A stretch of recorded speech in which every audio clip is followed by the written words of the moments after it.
Today we're talking about even more twisty thrillers.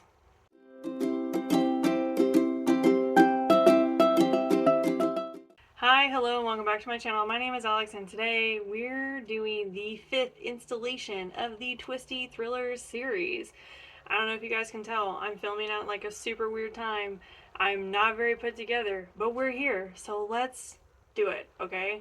So, what is the Twisty Thrillers series? Or Thrillers with the Best Twists, or whatever. So basically this is a list of books I've compiled over the last, since I've had my channel. And they're basically thrillers that I think have the best twist. Does this mean that they were perfect thrillers? No, absolutely not.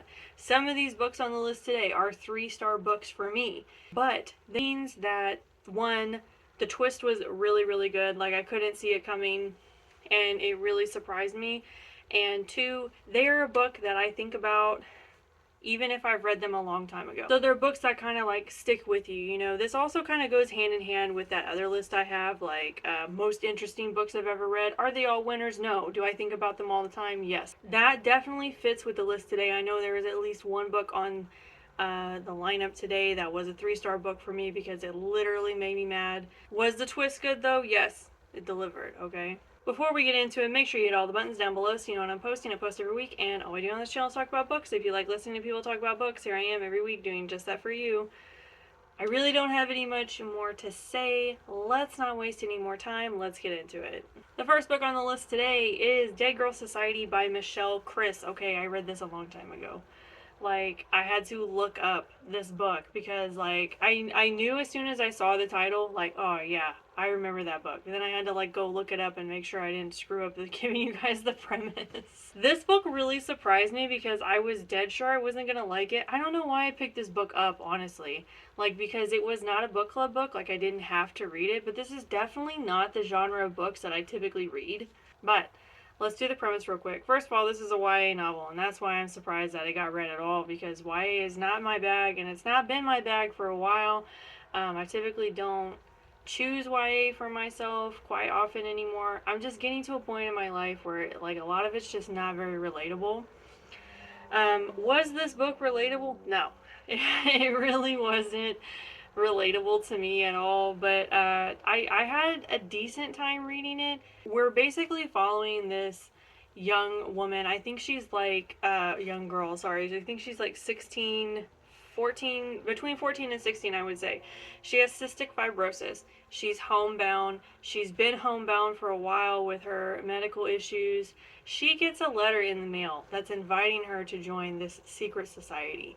But before she can join, she has to perform tasks. It's kind of like a rush type thing, but it's basically saying that you have to do a game of truths and dares. So, really interesting premise. She shows up to this meeting and finds out that there's other girls that are also trying to join the society, that are also being asked to perform truths and dares as way of admittance. It's all very cloak and dagger, all very hush hush. Nobody really knows what's going on. And as we get into the book, we figure out how deep and dark this society actually is. So, I did not see the twist coming on this book. I feel like this is kind of up there with We Were Liars. Was it a good book? Like, sure, it was a good book. I think if you're a YA reader, or if you're a young adult yourself and you're just wanting to dip your toe into thrillers, wanting to get started, I think this is a really great option. Because was it too serious? No. Were the stakes pretty high? Yeah. Was it fast-paced? Yes, it was very fast-paced and it read very easily. And the twist really got me. I really did not know what to expect going into this book, and it surprised me at pretty much every angle. I didn't see a lot of it coming, and I think this is really good for beginner readers, to the thriller genre anyway. It was all pretty PG. There wasn't anything too weird happening here. It wasn't too gory for YA. I will say, I've read some thrillers that really, they don't feel like they're for YA, but they are written that way. This is a true YA book. I think that if you're a young adult reader, or you have a young adult reader that's wanting to get into thrillers, this is a really good option. But yeah, I didn't see any of it coming. For real. I didn't. And this book, I think about this book all the time. There's just like little moments in this book, and I find myself thinking about them a lot. So this book definitely has some longevity, and it really stuck with me. The next book on my list today is Allegedly by Tiffany D. Jackson. If you've been here a minute, you know that Tiffany D. Jackson and I have a little bit of beef, okay? Because she's done me dirty a bunch of times. And this has got to be the done me dirtiest book that she has written that I have read, okay? This one was the one that really made me mad. And I'd read Tiffany before, and I knew. I was like, she's probably gonna leave it on a cliffhanger. She's probably gonna upset you. This was cruel, okay? If you've read this book, you know this book felt so incomplete. I really wanted 2 more pages from this book. If you know, you know. If you don't, let me talk to you about it. So we're following a young black girl that has been in prison for 6 years. She murdered a baby when she was 9 years old, allegedly. A jury found her guilty and sentenced her to 6 years in prison, and then she had to spend another specific amount of time in a group home. And that is where we're catching up with her. Mary is her name, and we were catching up with her in the group home after she's served her term in prison. And she's just ready for the next thing. She's found a boyfriend, they're expecting a baby, and then all of a sudden, all of this stuff from her past comes back. And she knows, you know what? It's time to clear my name. It's time to move on from this. I have a boyfriend, I have a baby. The state's breathing down her neck. She's ready to confess her truth and get on with her life. But what really is the truth?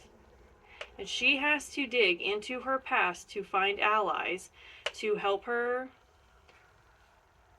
basically start up the whole legal process again and go back to court.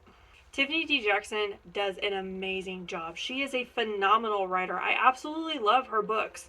She writes so beautifully, so strongly, and she always writes about things that are so, I don't know, important.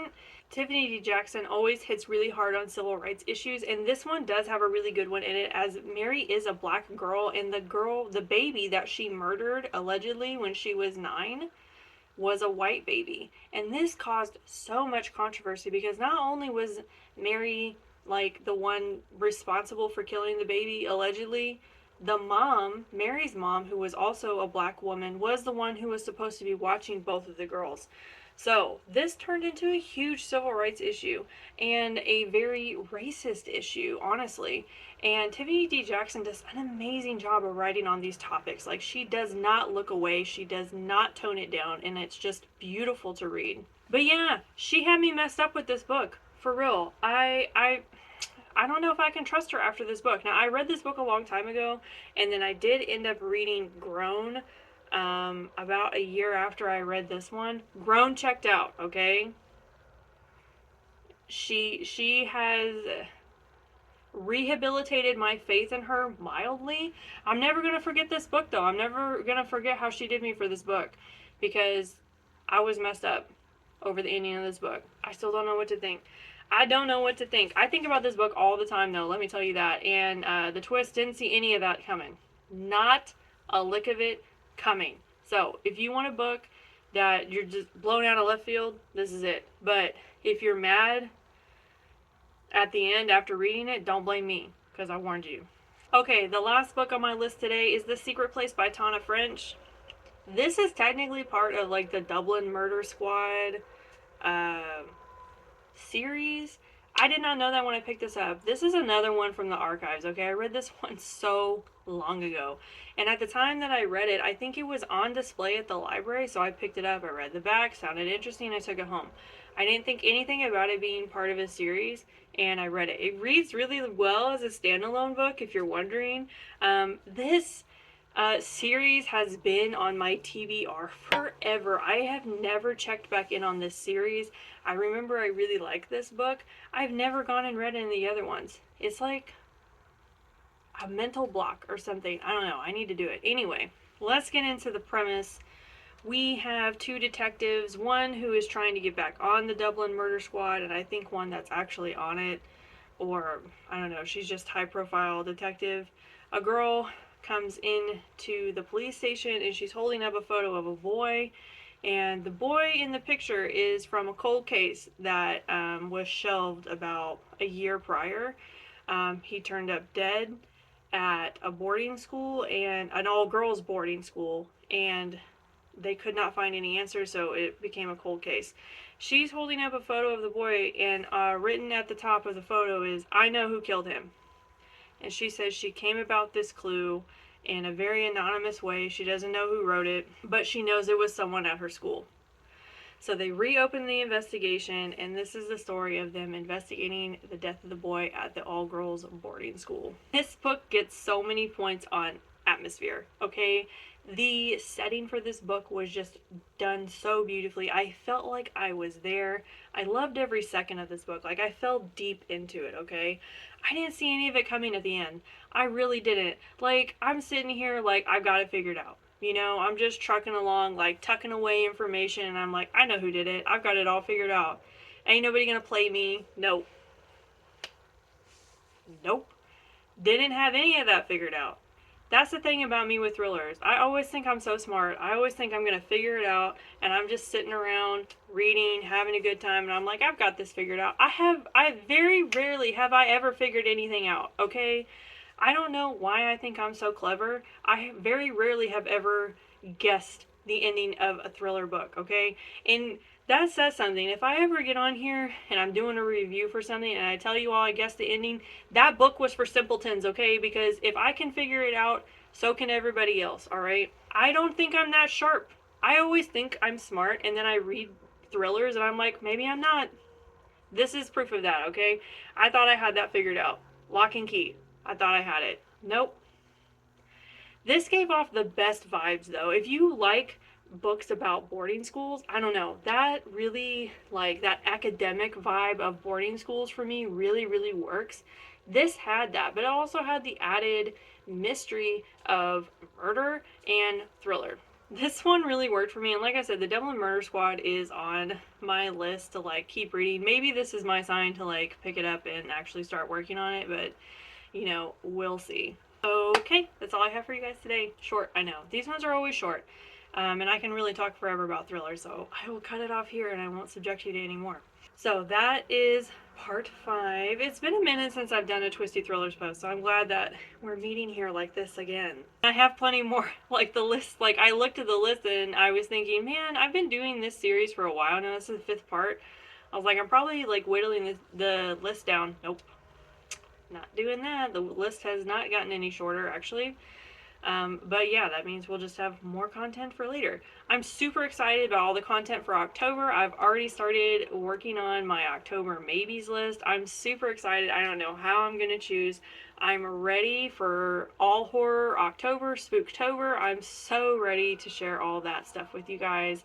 So I hope you will tune in for all the Spooktober episodes coming up in October. Make sure you hit all the buttons down below so you know when I'm posting. I post every week, and that's all I have for you guys today. So if you read any of these books, if you liked any of these books, please leave me a comment. If there's any thrillers that you think I would like, tell me in the comment section. I love hearing from all of you. So yeah, other than that, I will see you all next time. Bye!